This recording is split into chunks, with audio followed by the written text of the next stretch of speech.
To watch this topic in Hindi, skip to the timestamp of 3 minutes 20 seconds.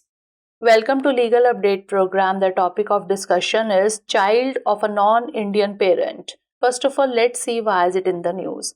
Recently, in the case of Crisela Valanka Kushi Raj Naidu versus Ministry of External Affairs, the Bombay High Court held that a child cannot be denied Indian citizenship just because she or he lives with a non-Indian single parent and the child cannot be left stateless. Now moving on to background of the case. This is a plea by a 16-year-old minor challenging the order of the Indian High Commission in the United Kingdom that denied her passport renewal because she lives with a non-Indian single parent. After her father abandoned the family, her mother became a Portuguese citizen in 2015 and they moved to the United Kingdom. When the petitioner's Indian passport expired on 2nd December 2019, she applied for renewal, which was denied by the Indian High Commission on 5th August 2020. The Bombay High Court ordered that the petitioner is entitled to be issued a passport on the basis of her Indian citizenship, and the order issued by the High Commission of India Passport and Consular Wing in the United Kingdom is to be set aside. Court observation. A division bench of Justices Makrand Karnik and Valmiki S.A. Menezes held that a parent giving up Indian citizenship would not affect the citizenship status of the child who got Indian citizenship by virtue of birth under Section 3 of the Citizenship Act. Section 3 of the Citizenship Act 1955. This section provides for the acquisition of citizenship by birth to every person born in India on or after 26th January 1950.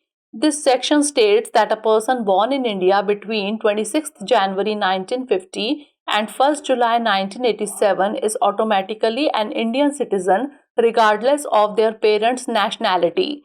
For those born between 1st July 1987 and 3rd December 2004, at least one parent must be an Indian citizen at the time of birth for the child to be considered an Indian citizen.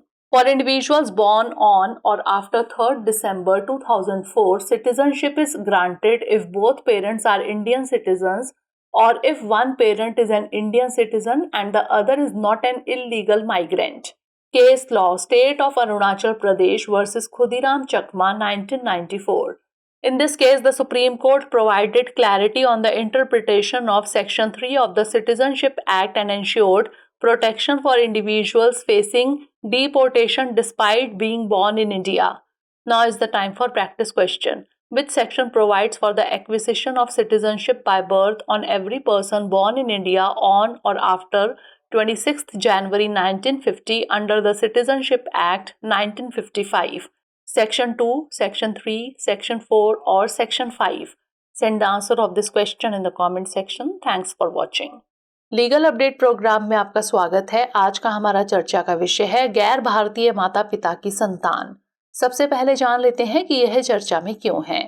हाल ही में क्रिसेला वलंका कुशी राज नायडू बनाम विदेश मंत्रालय के मामले में बॉम्बे उच्च न्यायालय ने माना कि किसी बच्चे को भारतीय नागरिकता से सिर्फ इसलिए वंचित नहीं किया जा सकता क्योंकि वह गैर भारतीय एकल माता पिता के साथ रहता है और बच्चे को राज्य विहीन नहीं छोड़ा जा सकता। मामले की पृष्ठभूमि जान लेते हैं। यह एक 16 वर्षीय नाबालिग लड़की की याचिका है जिसमें उसने यूनाइटेड किंगडम में भारतीय उच्च आयोग के उस आदेश को चुनौती दी है जिसमें उसका पासपोर्ट नवीनीकरण इस आधार पर अस्वीकार कर दिया गया था कि वह एक गैर भारतीय एकल अभिभावक के साथ रहती है। उसके पिता द्वारा परिवार को छोड़ने के बाद उसकी मां 2015 में पुर्तगाली नागरिक बन गई और वे यूनाइटेड किंगडम चले गए। जब याचिकाकर्ता का भारतीय पासपोर्ट 2 दिसंबर 2019 को समाप्त हो गया तो उसने नवीनीकरण के लिए आवेदन किया जिसे भारतीय उच्च आयोग ने 5 अगस्त 2020 को अस्वीकार कर दिया। बॉम्बे उच्च न्यायालय ने आदेश दिया कि याचिकाकर्ता अपनी भारतीय नागरिकता के आधार पर पासपोर्ट जारी करने की हकदार है तथा यूनाइटेड किंगडम में भारतीय उच्च आयोग पासपोर्ट एवं कॉन्सुलर विंग द्वारा जारी आदेश को रद्द किया जाए। न्यायालय का अवलोकन जान लेते हैं। न्यायमूर्ति मकरंद कार्णिक और न्यायमूर्ति वाल्मीकि ऐसे मैनेजर्स की खंडपीठ ने कहा कि माता पिता द्वारा भारतीय नागरिकता छोड़ने से बच्चे की नागरिकता की स्थिति प्रभावित नहीं होगी। जिसे नागरिकता अधिनियम की धारा 3 के तहत जन्म के आधार पर भारतीय नागरिकता मिली है। नागरिकता अधिनियम 1955 की धारा 3, यह धारा 26 जनवरी 1950 को या उसके बाद भारत में जन्मे प्रत्येक व्यक्ति को जन्म से नागरिकता प्राप्त करने का प्रावधान करती है।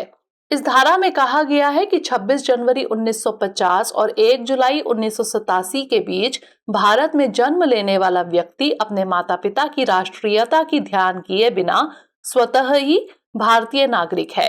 1 जुलाई 1987 और 3 दिसंबर 2004 के बीच जन्म लेने वालों के लिए बच्चे को भारतीय नागरिक माने जाने के लिए जन्म के समय कम से कम एक माता पिता का भारतीय नागरिक होना आवश्यक है। 3 दिसंबर 2004 को या उसके बाद जन्मे व्यक्तियों के लिए नागरिकता तभी दी जाती है जब उनके माता पिता दोनों भारतीय नागरिक हों या यदि एक माता पिता भारतीय नागरिक हो और दूसरा अवैध प्रवासी ना हो। संबंधित केस अरुणाचल प्रदेश राज्य बनाम खुदीराम चकमा 1994। इस मामले में सर्वोच्च न्यायालय ने नागरिकता अधिनियम की धारा 3 की व्याख्या पर स्पष्टता प्रदान की तथा भारत में जन्म लेने के बावजूद निर्वासन का सामना कर रहे व्यक्तियों के लिए सुरक्षा सुनिश्चित की। आइए नोट कर लेते हैं अभ्यास प्रश्न। नागरिकता अधिनियम 1955 के तहत 26 जनवरी 1950 को या उसके बाद भारत में पैदा हुए प्रत्येक व्यक्ति को जन्म से नागरिकता प्राप्त करने का प्रावधान किस धारा में किया गया है? धारा 2, धारा 3, धारा 4 या फिर धारा 5? इसका उत्तर हमें कमेंट सेक्शन में जरूर भेजिएगा। धन्यवाद।